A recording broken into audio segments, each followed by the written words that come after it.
إن الحمد لله نحمده ونستعينه ونستغفره ونؤمن به ونتوكل عليه ونعوذ بالله من شرور أنفسنا ومن سيئات أعمالنا من يهده الله فلا مضل له ومن يضلله فلا هادي له ونشهد أن لا إله إلا الله وحده لا شريك له ونشهد أن سيدنا وسندنا وحبيبنا ومولانا محمدًا عبده ورسوله أما بعد فأعوذ بالله من الشيطان الرجيم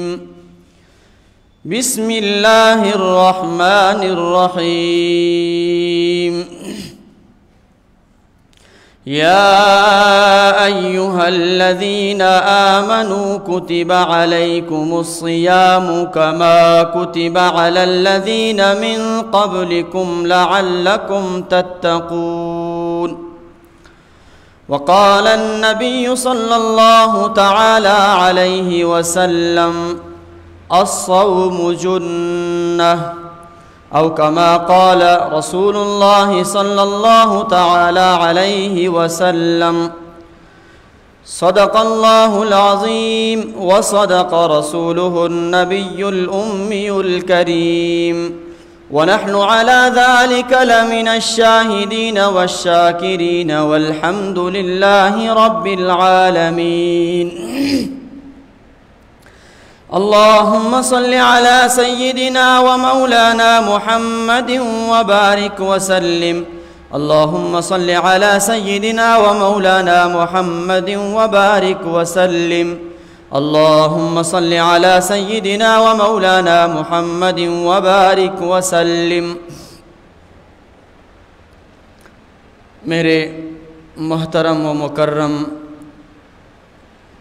واجب الاحترام قابل تکریم مسلمان بھائیو دوستو بزرگو،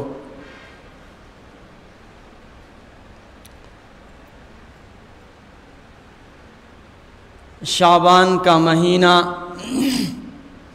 اپنی آب و تاب کے ساتھ آخری عشرے میں داخل ہونے جا رہا ہے، اور گزشتہ مجلس میں بھی آپ حضرات کے سامنے میں نے یہ بات رکھی تھی کہ جب بھی آپ علیہ السلام کی حیات طیبہ کو اگر بغور دیکھا جائے اور آپ صلی اللہ تعالی علیہ وسلم کی سیرت طیبہ کا مطالعہ کیا جائے تو جب بھی حضرت صلی اللہ علیہ وسلم کی زندگی میں رجب کا چاند نظر آ جاتا تھا تو آپ علیہ السلام ایک دعا بکثرت مانگا کرتے تھے، اللہم بارک لنا فی رجب و شعبان وبلغنا رمضان، اے اللہ ماہ رجب اور ماہ شعبان میں ہمارے لیے برکتیں اور رحمتیں عطا فرما ہمیں، اور ہم سب کو رمضان میں عبادت کرنے یا رمضان تک پہنچنے کی توفیق عطا فرما۔ یقیناً پچھلے ہفتے میں 15 شعبان المعظم جسے ہم شب براءت کہتے ہیں وہ بھی گزر چکا، اور اس رات میں مسلمانوں کے لیے، امت اسلامیہ کے لیے، اس امت کے ہر فرد کے لیے جو جو فیصلے مقرر ہونا تھے وہ بھی ہو چکے۔ کس کی قسمت میں بدنصیبی، کس کی قسمت میں سعادت مندی، کس کی قسمت میں رزق وافر مقدار میں، کس کی قسمت میں تنگ دستی، اور ساری کی ساری اگلے 15 شعبان المعظم تک جو روٹین ہے وہ سارا کا سارا فرشتوں نے اکٹھا کیا، اور روایات میں آتا ہے وہ 27 رمضان المبارک کی رات کو یا شب قدر لیلۃ القدر کی رات کو وہ اللہ تبارک و تعالی کے سامنے وہ رجسٹر، وہ دفتر، وہ حکم نامہ وہ پیش کیا جائے گا، جس میں بندے کی سعادت مندی یا بدبختی، رزق کی تنگی یا رزق کی وافر مقدار میں موجودگی لکھ دی گئی ہے اس بندے کے حق میں، جس میں تمام بندوں کے تمام چیزیں اور بچپن سے لے کر 55 تک جو چیزیں گزر چکی ہیں وہ ہر سال ایک مرتب رجسٹر میں لکھ دیا جاتا ہے۔ وہ 15 شعبان المعظم کو جیسے ہمارے ہاں دنیا میں ڈپارٹمنٹ کا کام یہ ہوتا ہے کہ وہ ایک ریکارڈ مرتب کرتے ہیں، ایک اعمال نامہ مرتب کرتے ہیں، آئندہ کے سال کے لیے وہ مستقبل کے فیصلے، آئندہ کے لائحہ عمل مقرر کر کے وہ ایک رجسٹر میں لکھ دیتے ہیں، اور اس کے بعد وہ ٹیکنیشین آفیسر جو ان کا بڑا عہدہ ہے اور بڑے دفتر ہیں وہاں وہ پیش کیا جاتا ہے تاکہ اس حکم نامے پر عمل کیا جا سکے۔ اسی طرح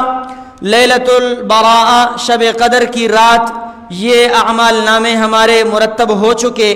اور 27 یا 21 یا 25 یا 29 یا 23 رمضان المبارک جس میں لیلۃ القدر ہے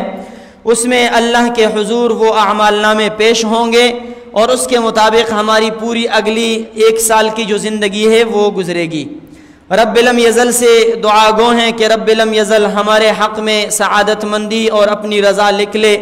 اور ہمارے لیے اور ہمیں اپنے رضا والے بندوں کی فہرست میں ہمارا نام بھی شامل فرمائے۔ آج جو باتیں میں آپ حضرات کے سامنے رکھنے جا رہا ہوں، سب سے پہلے تو اللہ سے دعا ہے کہ اللہ رب العزت مجھ نالائق اور گنہگار کو ان تمام باتوں پر عمل کرنے کی توفیق عطا فرمائے، اور اس کے بعد ہم سب کو ان باتوں کو سینے سے لگا کر انہیں اپنی زندگی میں لا کر اپنے زندگی میں اس پر عمل کرنے اور اس کو دوسروں تک پہنچانے کی توفیق عطا فرمائے۔ دیکھیں، دنیا میں اللہ رب العزت نے بہت ساری چیزیں بنائی ہیں، درخت ہیں، پتھر ہیں، سمندر ہیں، شجر ہیں، حجر ہیں، پہاڑ ہیں، 18,000 مخلوقات ہیں۔ رب لم یزل نے ان تمام چیزوں کو وَإِذَا أَرَدْنَا أَن نَّقُولَ لَهُ كُن فَيَكُن،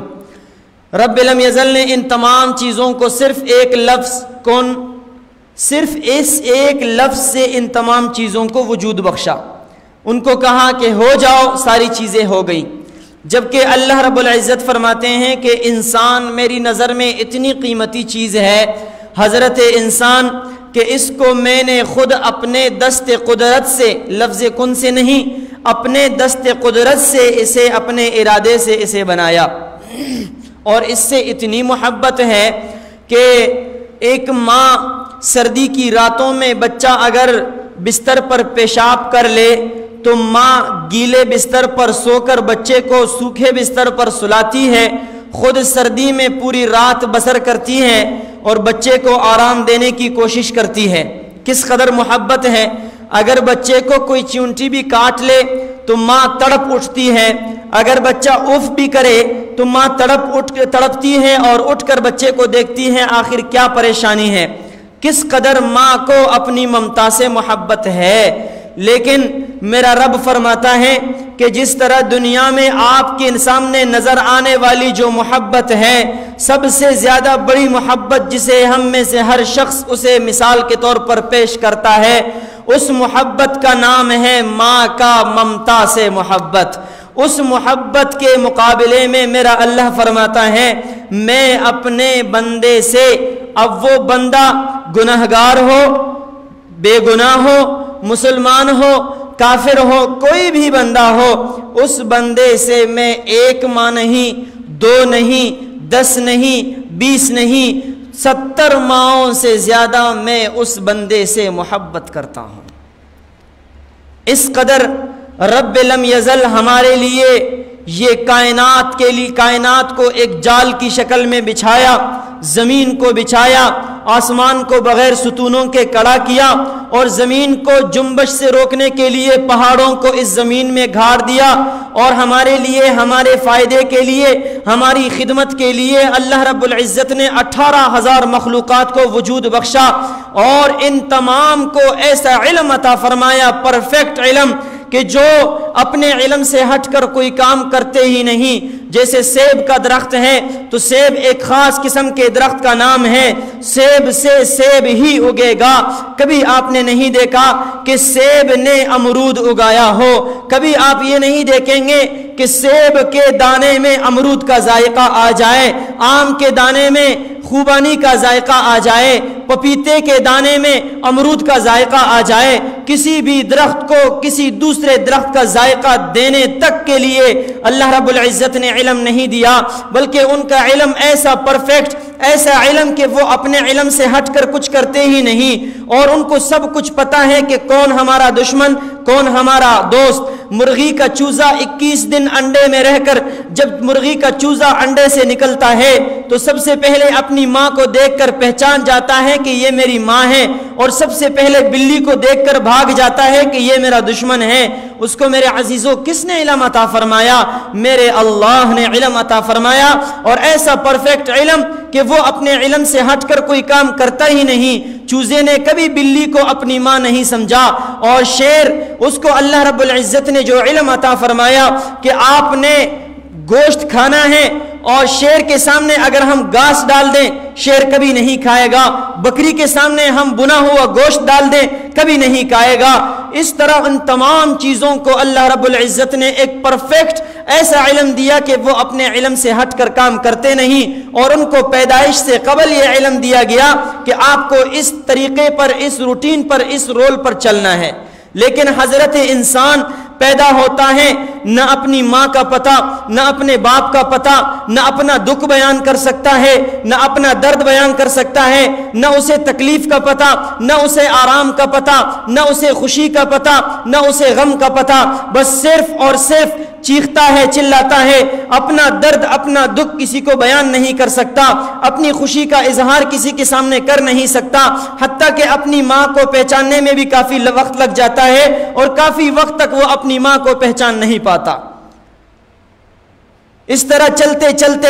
حضرت انسان جب ایک ایسے درجے پر پہنچتا ہے، اللہ نے اصل میں اس حضرت انسان کا امتحان لینا ہے، اس دنیا میں جو بھیجا تاکہ اسے پتہ نہ ہو، نہ آگ کا پتہ، نہ پانی کا پتہ، نہ نفع کا پتہ، نہ نقصان کا پتہ، نہ خوشی کا پتہ، نہ غم کا پتہ، نہ راحت کا پتہ، نہ بے سکونی کا پتہ، نہ چین کا پتہ، نہ بے چینی کا پتہ، بلکہ صرف اور صرف اس انسان کو ایسے لا علم پیدا کیا کہ اسے اپنے بارے میں کچھ بھی پتہ نہیں، تاکہ آگے جا کر اس انسان کے سامنے ہم دو راستے رکھیں، ایک ہے جنت کا راستہ، ایک ہے دوزخ کا راستہ، اور دونوں کے لیے اسباب بھی پیدا فرمائیں۔ جنت کے راستے میں لے جانے والے اسباب بھی ہیں، محرکات بھی ہیں، اور دوزخ کے راستے میں لے جانے والے اسباب اور محرکات بھی ہیں۔ جنت میں لے جانے والے اعمال حضرات انبیاء کرام، ان کا سلسلہ جاری فرمایا، اور جہنم میں لے جانے والے شیطان، کبھی انسان کی شکل میں، کبھی جنات کی شکل میں، کبھی شیاطین کی شکل میں، کبھی خفیہ، کبھی علانیہ، کبھی سامنے، کبھی پیچھے، کبھی ظاہر، کبھی باطن، کبھی چھپا ہوا، کبھی نظر آئے ہوا، وہ انسان کو دھوکہ دیتا ہے تاکہ اس انسان کا امتحان لیا جائے۔ کس چیز کا امتحان؟ لِيَبْلُوَكُمْ أَيُّكُمْ أَحْسَنُ عَمَلًا، تاکہ وہ رب یہ دیکھے کہ اس انسانوں میں سے، اس انسانیت میں کون اچھا عمل کرنے والا ہے، کون اپنے رب کی رضا کو تلاش کرنے والا ہے، کون اپنے پیغمبر کی باتوں پر عمل کرنے والا ہے، کون اپنے حق کی تلاش میں اپنے گھر سے نکل کر اللہ کے راستے میں اللہ کے دین کو سیکھنے والا ہے، کون اپنے خالق کو پہچاننے والا ہے، کون شیطان سے دور بھاگنے والا ہے، کون شیطان کا منہ کالا کرنے والا ہے، کون اپنے آخرت کا سفر، آخرت کی منزل کو سکون میں کرنے والا ہے، اور کون بدبخت ہے جو آخرت کے سفر کو عذاب میں مبتلا کرنے والا ہے۔ یہ ساری کی ساری چیزیں میرے عزیزوں اللہ رب العزت نے ہمارے سامنے رکھ دی. لِيَبْلُوَكُمْ أَيُّكُمْ أَحْسَنُ عَمَلًا لِنَبْلُوَهُمْ أَيُّهُمْ أَحْسَنُ عَمَلًا. ساری کی ساری چیزیں ہمارے سامنے ظاہر. حتیٰ کہ علماء کرام فرماتے ہیں، مفسرین عظام، کہ ایک بندہ اگر جنگل میں پیدا ہو اور اسے جنگل میں ویسے کھلا چھوڑ دیا جائے اور اسے کوئی بھی نہ بتائے کہ تمہیں کس نے پیدا کیا، تو وہ انسان اپنی عقل کی بنیاد پہ اس بات کا بخوبی اندازہ لگا لے گا کسی نہ کسی درجے میں کہ میرا بنانے والا کون ہے اور میرے آنے کا مقصد کیا ہے. ایک وہ بندہ جس تک کسی نے بات نہیں پہنچائی وہ تو اپنے خالق کا اور اپنے مالک کا پتہ لگا سکتا ہے، اور ایک وہ بدبخت بندہ ہے جس کے سامنے اپنے اللہ نے بھیجنے کا مقصد بھی واضح کر دیا اور اللہ نے بنانے کا مقصد بھی ان کے سامنے واضح ہو چکا، لیکن اس کے باوجود وہ اپنے اللہ سے روٹھا ہوا ہے، اس کے باوجود وہ اپنے اللہ کا باغی بنا ہوا ہے، اس کے باوجود وہ اپنے اللہ کی نافرمانی کرنے والا ہے. اس سے بڑھ کر میرے عزیز و ظالم کون ہو سکتا ہے؟ حضرت حاجی امداد اللہ مہاجر مکی رحمۃ اللہ علیہ کی خانقاہ میں 5 قیمتی باتیں ہمارے بزرگ فرماتے ہیں لکھی ہوئی تھی، لٹکائی گئی تھی اور لکھی گئی تھی. وہ 5 باتیں ایسی قیمتی باتیں ہیں کہ وہ اگر ہم اپنے پلے باندھ لیں، وہ اگر ہم اپنے سینے سے لگا لیں، ان باتوں پر اگر ہم غور کر لیں تو انشاءاللہ العزیز یہاں سے اٹھنے کے بعد ہماری زندگی میں ایک انقلاب برپا ہو سکتا ہے. اور عمل کی نیت سے بیٹھیں، عمل کی نیت سے سنیں، عمل کے جذبے سے سرشار ہو کر بیٹھیں گے، دل کے کان کھول کر سینے میں دل میں اس کو جگہ دیں گے اور ان پر عمل کریں گے تو انسان کہتے ہیں قلب کا مفتی. سب سے پہلے جو مفتی آپ مفتی کی تلاش میں ہر وقت رہتے ہیں، آپ کا اپنا دل یہ آپ کا سب سے بڑا مفتی ہے. جب بھی انسان چاہے کتنا ہی گناہگار کیوں نہ ہو، لیکن جب کوئی گناہ کرنے کا ارادہ رکھتا ہو تو سب سے پہلے دل پر ایک کٹکنے لگتی ہے ایک چیز، والاسم ما حاک فی صدرک وکرہت ان یطلع علیہ الناس. اور گناہ وہ ہے کہ جو ہر وقت آپ کے دل پر کٹکتا رہے اور آپ اس بات کو ناپسند کرو کہ یہ لوگوں کے سامنے ظاہر ہو جائے، یہی گناہ ہے. کسی کو بتانے کی ضرورت نہیں. ایسا کام جو آپ دوسروں سے چھپ کر کریں، ایسا کام کہ جو آپ دوسروں کے سامنے کرنے سے ڈریں، ایسا کام کہ جو دوسروں کے سامنے آپ کو ہونا ناپسند ہو، یہ گناہ ہے. حضرت مہاجر مکی رحمۃ اللہ علیہ کی خانقاہ میں جو 5 باتیں ہیں ان میں سے پہلی بات، اعمل للدنیا. فرماتے ہیں کہ دنیا کے لیے اتنی محبت کرو بقدری بقائک فیہ. دنیا میں جتنا آپ نے رہنا ہے اتنی ہی آپ نے محنت کرنی ہے. یہ بات اپنے دل پر جب ہمارے نقش ہو جائے کہ جس قدر ہمیں زندگی گزارنی ہے اس قدر ہمیں محنت ہو، اس کے بعد ہم اپنی منزل اور مقصد کی طرف نظر کریں. حضرت نوح علیہ السلام کے زمانے میں ایک عورت آئی اور حضرت سے شکایت کی کہ اے اللہ کے نبی، میرے بچے عمر نہیں پاتے اور جلدی ان کا انتقال ہو جاتا ہے اور میں کوئی کام نہیں کر پاتی. نوح علیہ السلام نے فرمایا کتنی عمر پاتے ہیں تمہارے بچے؟ تو وہ عورت کہنے لگی زیادہ سے زیادہ 200 سال 250 سال. وہ شکایت کرنے لگی کہ میرے بچے عمر نہیں پاتے اور جلدی ان کا انتقال ہو جاتا ہے. نوح علیہ السلام کی عمر 950 سال تھی اور ان سے پوچھا گیا کہ اے اللہ کے نبی، آپ نے جو 950 سال زندگی گزاری ہے آپ نے کیا محسوس کیا؟ دنیا میں کیا ہے؟ فرمانے لگے میں نے ایسا محسوس کیا جیسے ایک کمرے کے 2 دروازے ہوں، ایک گھر کے 2 دروازے ہوں. میں جب پیدا ہوا اس دروازے سے داخل ہوا اور اب 950 سال کے بعد اس دروازے سے نکل رہا ہوں. یہ دنیا کی 950 سال کی زندگی ایسی ہے جیسے یہاں سے لے کر یہاں تک بس ختم. تو نوح علیہ السلام نے اس عورت سے فرمایا کہ 250 سال یہ تو بڑی عمر ہے، آپ کے بعد ہمارے بعد ایک ایسی امت آنے والا ہے ان کی عمر 100 سال سے بھی زیادہ نہیں ہوگی. تو وہ عورت کہنے لگی کہ اگر ایسا ہی معاملہ ہے تو اگر میں اس زمانے کو پاتی 250 سال میرے نزدیک کچھ بھی نہیں،